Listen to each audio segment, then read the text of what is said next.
Nasal congestion is a very common symptom, often related to colds or allergies. Antibiotics do not help colds or allergies and may make them worse. In this video, I'm going to discuss over-the-counter remedies for nasal congestion.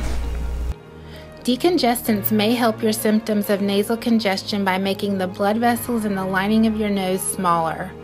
This vasoconstrictive effect reduces swelling, inflammation, and mucus formation in the nasal passages and makes it easier to breathe.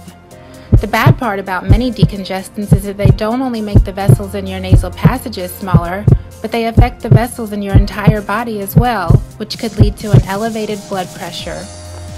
For Americans that already have high blood pressure, this could be dangerous. Common decongestants are phenylephrine and pseudoephedrine. Sometimes these medications are kept behind the pharmacy counter. They are not prescription medications, so you just need to ask your pharmacist for them. Many of the multi-symptom cold and flu concoctions available on the market today have one of these decongestants in them. It's important to look at the ingredients and understand what you are taking so that you don't overdose and so that you know how your body responds to certain ingredients. Decongestants can make some people feel jittery or have trouble sleeping. Those with high blood pressure may want to steer clear of oral decongestants. You should only treat the symptoms you have. Any and all medications carry with them possible risks and side effects. That being said, if you don't treat some cold symptoms, they may worsen. Thick, germy secretions that sit in your sinuses for a prolonged period of time can become bacterially infected, and this is what we are trying to prevent.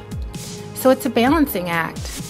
Be aware that many medications combine different types of ingredients into one product. Many antihistamines have decongestants with them. Usually they will have a D attached to the name. Some common combinations are Allegra D, Claritin D, and Zyrtec D. This is why I'm trying to get you familiar with the generic names of drugs and looking at the ingredients in everything you buy. It can all become very confusing, overwhelming, and expensive. Instead of an oral decongestant, you could also try a nasal decongestant such as Afrin, Neosynephrine nasal decongestant spray, or Benzodirex. They tend to act more locally to your nose where you need it and have less of an effect on the rest of your body. Neither oral nor nasal decongestants are good to use long term. Nasal decongestants especially can start making your symptoms worse if used longer than 3 days. It's very important to use these medications correctly. Other nasal sprays that are now on the market as over-the-counter options include Nasacort and Flonase. These are nasal steroids. They too work by reducing swelling and mucus in the nasal passageways, and they are safer to use for longer periods. A nasal spray with xylitol has been shown to be effective with keeping the nasal cavity moisturized. Clinical studies have also shown xylitol to be effective at reducing bacteria's ability to adhere to tissues, which greatly decreases the likelihood of bacterial infections in the nasal passages, sinuses, and even ear canals. If you are going to use nasal sprays, then you should know how to administer them correctly. You should blow your nose prior to using them. A common mistake is to spray the septum of your nose, which separates your two nostrils. If you do this, it may cause bleeding.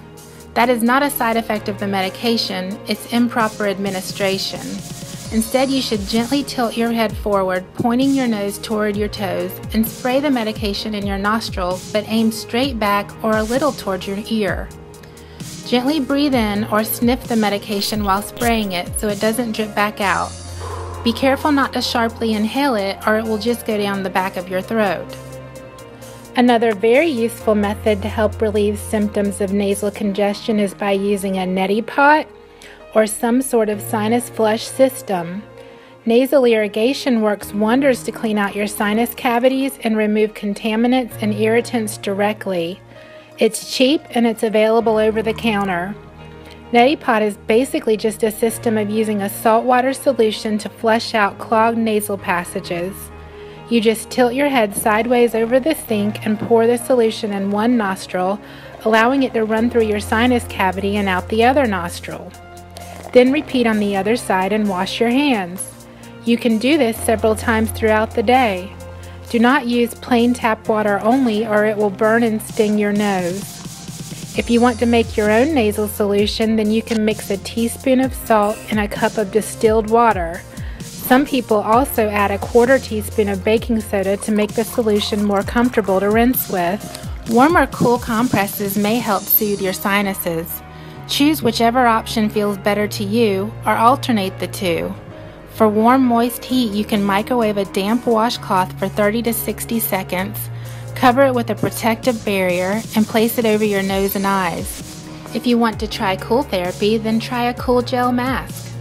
Sleeping with an extra pillow or two under your head may help relieve some congestion in your nasal passages as well.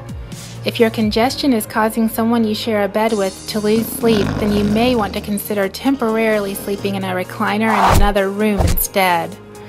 Drinking hot liquids or eating hot chicken noodle soup may help relieve sinus congestion.